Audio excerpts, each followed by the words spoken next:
Hi, welcome to next lecture on ATPL bridge course, sequences and series. So we are continuing with the concept of geometric progression, and today we are going to discuss the finite GP sum. So what we have in discussion is this finite GP sum. So what I'm going to do is I'm going to prove the result for all of you, so that instead of first putting the result for you and then explaining how it has occurred, it's better for me to first prove the result for you and then show it to you. और फिर उसकी application भी बहुत ही आसान है ना, अपन एक बार शुरू कर देंगे ना, एक फ्लो में पूरा हो जाएगा. चलो, सम ऑफ फाइनाइट जीपी. तो आप जैसे कि जानते हो GP it starts from A, next term is A R, next term is a r square and so on up to, as you know, the last term is going to be a into r to the power n minus 1. n would be the nth term. आप a1 से start करते हो, an तक के जाओगे. ये सम of n terms हो गया, ये एक फाइनाइट जीपी हो गया, और इसकी सम निकालनी है, यानी अपने को sn की वैल्यू निकालनी है जैसे अपन ap में निकालते हैं, right. So now the method here is to multiply to both sides by what we call as common ratio, यानी आप r से मल्टीप्लाई करोगे इसी इक्वेशन को दोनों साइड पे.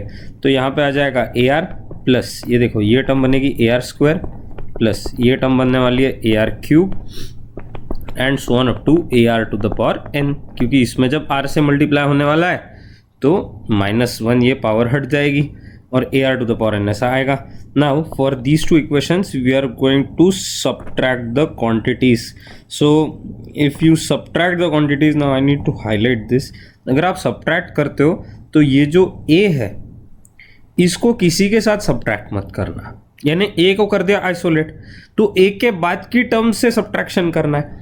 आइसोलेट करते वक्त a को साइड में रखा हुआ है तो AR का सबट्रैक्शन होना चाहिए फिर आगे, है ना. एक का सबट्रैक्शन करना ही नहीं किसी से, तो AR का सबट्रैक्शन होगा. किससे होगा? नीचे के एक्सप्रेशन में तो किसी को आइसोलेट नहीं किया, देखो AR से सबट्रैक्ट होने वाला है. फिर साथ ही में AR स्क्वायर, ये AR स्क्वायर से सबट्रैक्ट हो जाएगा. वैसे ही यहाँ पे आगे इधर जैसे कि आप इमेजिन कर सकते हो, यहाँ पे AR क्यूब आने वाला है आगे. इसके बाद में मैंने टर्म नहीं लिखे यहाँ, लेकिन यहाँ AR क्यूब है देख लो, तो नेचुरली इधर भी AR क्यूब ऊपर आने वाला है. ये दोनों कैंसिल आउट हो जाएंगे, बराबर. Now if you look at the cancellations, now AR will get cancelled with AR. Subtract किया हुआ है मैंने दोनों इक्वेशंस को. AR square will get cancelled with AR square. ये मजा इसीलिए आई अपने को क्योंकि अपन ने A को छोड़ दिया और आगे के सबट्रैक्शन ऐसा करना शुरू किया. वो ट्रिक है इसको सिंप्लीफाई करने की. वैसे ही AR to the power n-1 भी कैंसिल आउट होने वाला है, क्योंकि इसके पहले ये AR to the power n के पहले AR to the power n-1 term ही आने वाली है, ये दोनों भी कैंसिल आउट हो जाएंगे. जैसा कि मैंने आपको एक रिजल्ट में बताया था, फर्स्ट टर्म के पहले कोई नहीं रहता और लास्ट टर्म के बाद में कोई नहीं रहता, इसलिए फर्स्ट टर्म और लास्ट टर्म दोनों सीक्वेंसेस की रिमेनिंग है.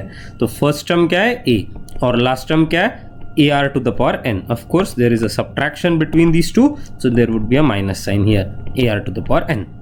Now take out Sn common, you are left with 1 minus r. Now what happens to this? ये आ जाएगा a common, this is 1 minus r to the power n. So what is the value of Sn? Sn is equal to a into 1 minus r to the power n upon 1 minus r. और इसको ऐसा भी लिख सकते हैं, Sn is equal to a into, किसी ने multiply किया न्यूमरेटर में -1 से, डिनोमिनेटर में -1 से मल्टीप्लाई किया, एक ही तो बात है ना, फर्क क्या पड़ता है. तो उससे और एक रिजल्ट दिखेगा r to the power n -1 upon r -1. आप कौन सा भी एक यूज कर सकते हो, this is the final answer और expression for sum of a GP, and this should be a finite GP. फिर इनफाइनाइट जीपी का अलग आता है, वो अलग क्लास में देखेंगे अपन, but that is the correct result. So in short sum of GP कहाँ गया, हाँ बनाया था ना मैंने, sum of GP, you should remember this. The formula is this, either a into 1 minus r to the power n upon 1 minus r or a into r to the power n minus 1 upon r minus 1. What does a stand for? A stands for the first term. What does r stand for? R stands for common ratio. What does n stand for? It stands for number of terms. Barabar? Okay. Now let's proceed with illustrations. So question number 1. Find the sum of first 5 terms of the GP 1, 2/3, 4/9 and so on. ठीक है, कोई बात नहीं, अपन solve कर लेंगे, यहाँ तो बहुत आसान है. Let's start with the solution. Okay, what is the value of a? A's value is 1. What is the value of r? अगर आप 1 को 2/3 से मल्टीप्लाई करते हो तो 2/3 से मल्टीप्लाई किया तो 4/9 यानी r की वैल्यू 2/3 है। और नंबर ऑफ टर्म्स कितने हैं? नंबर ऑफ टर्म्स रहने वाले हैं 5, यानी ये n की वैल्यू है। तो a की वैल्यू है, r की वैल्यू है, n की वैल्यू है, पूछना है क्या आपने को S5 निकालना है, sum of first 5 terms. So your answer will be a into of course 1 minus r to the power n upon 1 minus r। देखो तो मैंने बराबर लगाया कि नहीं फॉर्मूला? अच्छा, ये फॉर्मूला 2-3 बार मेरे साथ बोलो तो a into 1 minus r to the power n upon 1 minus r, और एक बार a into 1 minus r to the power n upon 1 minus r। अब एक बार आप लोग बोलो, बोले क्या? और एक बार, हाँ, okay. So S5 equal to a into 1 minus r to the power n upon 1 minus r। ये S5 की वैल्यू निकालनी है। a की वैल्यू है 1 माइनस 2/3 टू द पावर 5। यहाँ सिर्फ वैल्यू सिंपल सब्स्टिट्यूट करना, 1 minus 2/3। Okay, now 1 minus 2/3 is of course 1/3. So this is 1 minus 2 to the power 5 upon 3 to the power 5 divided by 1/3. That is 3 to the power 5 minus 2 to the power 5 upon 3 to the power 5 divided by 1/3. ऐसे calculation तो थोड़े है ही। Okay, 3 square 9, 3 cube 27, 3 to the power 4 81, 3 to the power 5 243 minus 2 to the power 5 32 upon 3 to the power 4 81, 3 cube, हाँ correct. So this comes out to be 211, is it? 211 upon 81. This is the correct answer for S5 and I hope this is clear. सब लोगों को ध्यान में आ गया कैसे apply किया है, right? Okay, question number 2. Find the sum of the series 2 plus 6 plus 18 plus 4374.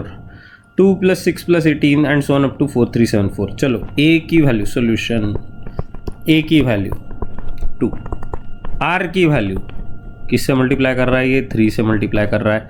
r की वैल्यू 3, n की वैल्यू अननोन, कितने टर्म्स है वो नहीं पता। an की वैल्यू, लास्ट टर्म की वैल्यू 4 3 7 4।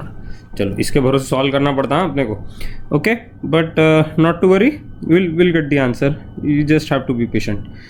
चलो स्टार्ट करते हैं। पहले लिखेंगे a n is always a r to the power n minus 1। A n is 4374 equal to a की वैल्यू कितनी है? 2 into 3 to the power n minus 1। अच्छा, 4374 अपॉन 2, 4374 डिवाइडेड बाय 2 कितना आ जाएगा ना? 2187 equal to 3 to the power n minus 1। थोड़े calculations हैं इसमें।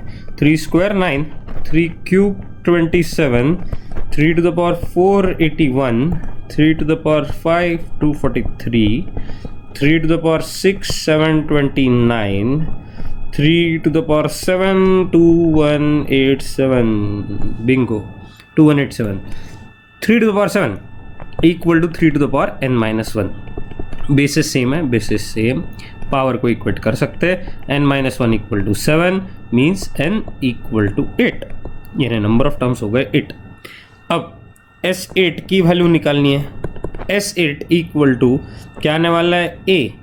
a इंटू, अब आप इस बार दूसरा फॉर्मूला यूज़ करके देख लो। ऐसा कुछ नहीं, आप पहला भी यूज़ कर सकते हो, लेकिन मुझे ऐसे मस्त पॉजिटिव टर्म्स लाने के लिए मैं दूसरा फॉर्मूला यूज़ करूँगा। r to the power 8 minus 1 upon r minus 1। Formula एक ही है, फॉर्मूला एक, जाने तो फॉर्मूला एक ही है, आप कैसे भी यूज़ करो। So S8 is equal to a की वैल्यू कितनी है? 2 into 3 to the power 8 minus 1 upon 3 minus 1, ऐसा आ जाएगा। 3 माइनस 1 यानी 2 इंटू 2 कैंसिल। अच्छा, 2187 इंटू 3 यानी क्या आएगा? 6561। एक मिनट, हाँ, 6561 by the way, 3 to the power 8 is 6561। 6561 minus 1, final answer is 6560. This is the correct answer. I hope it is clear to all of you. Right, question number 3। अब देखो वैसे English का problem रहता है ना जनता को, इसलिए question number 3। Right, let's look at the question. A person has 2 parents, okay, 4 grand parents, 8 great grand parents. बराबर ना, सही बात है, सही बात है। आप सोच के देखो तो आप मम्मी पापा बराबर 2, फिर आजी आजोबा की जो पेयर है वो टोटल 4 लोग रहने वाले ना, 1 from your father side, 1 from your mother's side. तो वैसे ही वो 8 ग्रेट ग्रैंड पेरेंट्स वाला फंडा भी लगेगा यानी वो होते जाएगा। आपको वैसे इमेजिन करना पड़ेगा। Find the number of ancestors during the, क्या बोले ना, 10 जनरेशंस प्रीसीडिंग हिज ओन। तो प्रीसीडिंग हिज ओन यानी खुद से पहले यानी इन शॉर्ट खुद को इंक्लूड करना है क्या? Absolutely not. Preceding his own, उससे पहले, पर्सन के पहले, वो लड़के से पहले। Okay, so the value of A is actually 2 because it will start from parents, फिर पेरेंट्स के बाद में फिर पेरेंट्स के ऊपर वो इसमें ग्रैंड पेरेंट्स, फिर उसके ऊपर great grand parents. So what I am trying to suggest to you is that it starts from this, क्योंकि इसके नीचे में जो पिरामिड स्ट्रक्चर है फैमिली का, उसमें नीचे आएगा वो पर्सन और उसको प्रीसीड करना है, यानी इसके ऊपर से कंसिडर करना है। Right now a is equal to 2। R देखो तो ये जो सीक्वेंस बन रहा है वो ऐसा ना 2 4 8 फिर आएगा 16 नेचुरली, ऐसे 10 जनरेशन से। So r is equal to 2 and what is the value of n? N is actually 10, बराबर। So now s n is equal to a into r to the power n minus 1 upon r minus 1. You can use the first formula also, no worries there. So S10 equal to a into r to the power 10 यानी 2 to the power 10 minus 1 upon 2 minus 1 यानी 1. So 2 to the power 10, 2 into 2 to the power 10 is 1024 minus 1 यानी ये 2 into 1023 आ गया, यानी अपना answer आता है 2046। So 10 generations अगर कंसिडर किए, that person is related with 2046 people. That something that you know is creatable. यानी बाप रे, क्या फैमिली चेंज होंगी ऐसी लोगों की, generation by generation.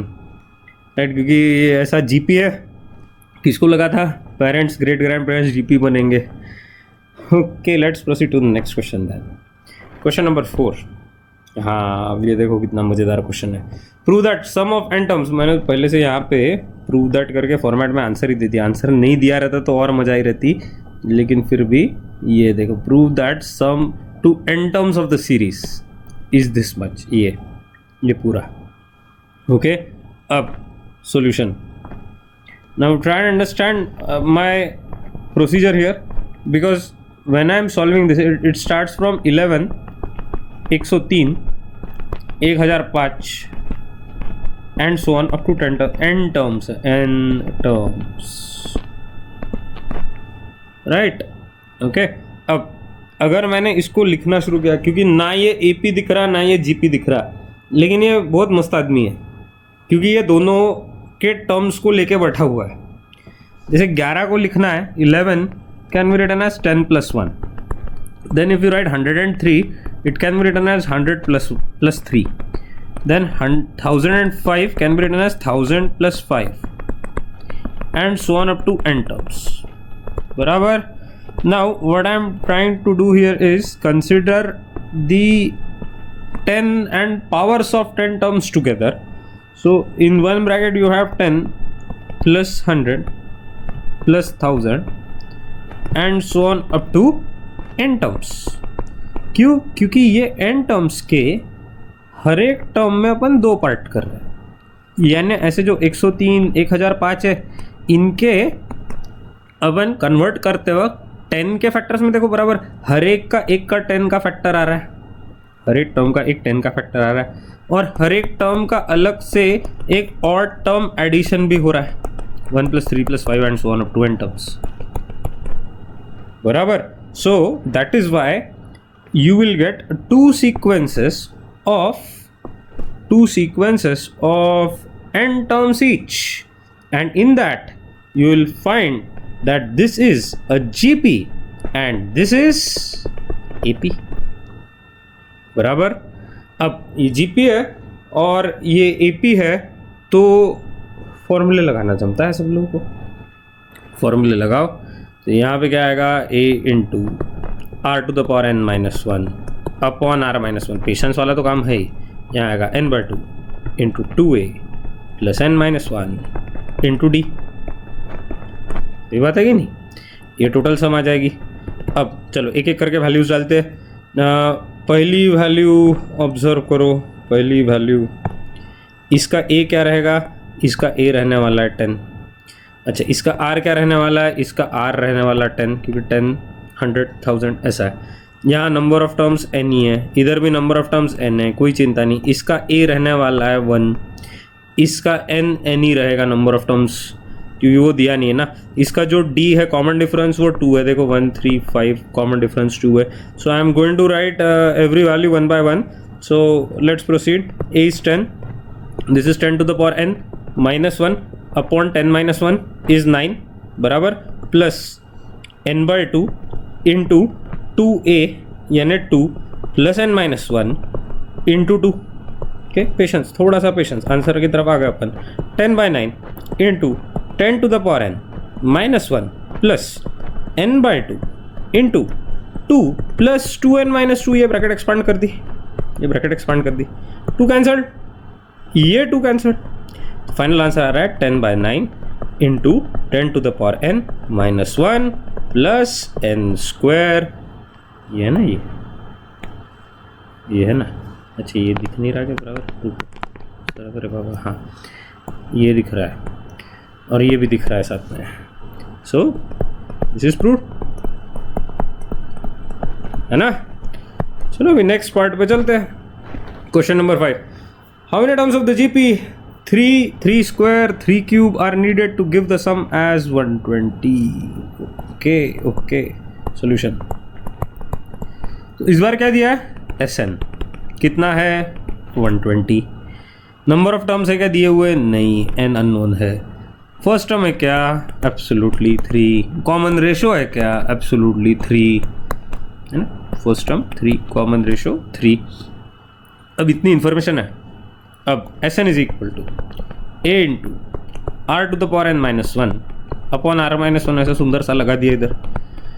SN is 120, that is equal to a यानी 3 इंटू r⁻n यानी 3 to the power n -1 upon 3 - 1 यानी 2. अब ये 3 और ये रिड्यूस हो जाएगा 40 पे. 40 इंटू 2, इसको क्रॉस मल्टीप्लाई किया तो आता है 80 equal to 3 to the power n -1. 3 to the power n equal to 81. 3² 9, 3³ 27, 3 to the power 4 81. So 3 to the power n can be written as 3 to the power 4. This is same equate powers, n equal to 4.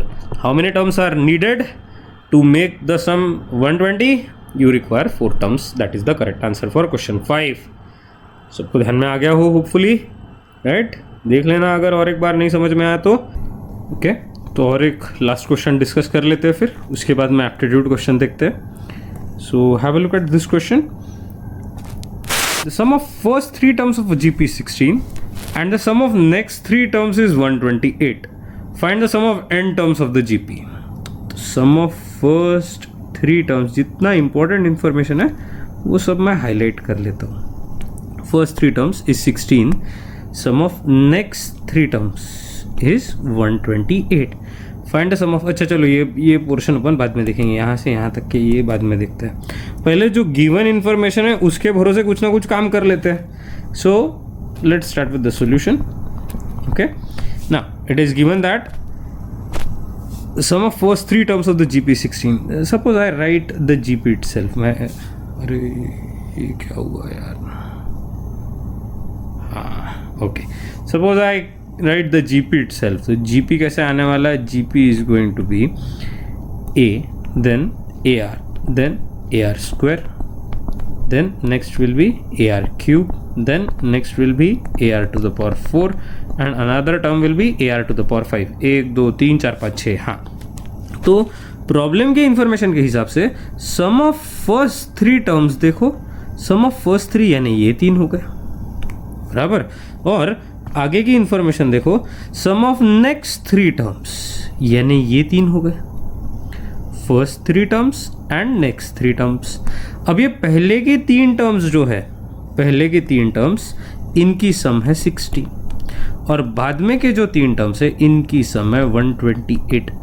अब ये 3 terms खुद एक GP है, देखो ए r square बराबर, जिसमें first term है ए, common ratio जो है वो है आर, ओके, और नंबर ऑफ टर्म्स है 3. यानी अगर मुझे सम लिखनी होगी, सपोज मैं S3 से रिप्रेजेंट करता हूँ, तो S3 क्या आ जाएगा? It's going to be A into r cube minus 1 upon r minus 1 बराबर r to the power n minus 1 upon r minus 1, ऐसा आ जाएगा. And that is suppose to be 16. अब चलो एक दूसरा ये वाला सीक्वेंस देखते हैं. इसमें a r cube, a r to the power 4 और a r to the power 5, ये खुद भी जीपी है कि नहीं? देखो 3 टर्म का ऑफ कोर्स है.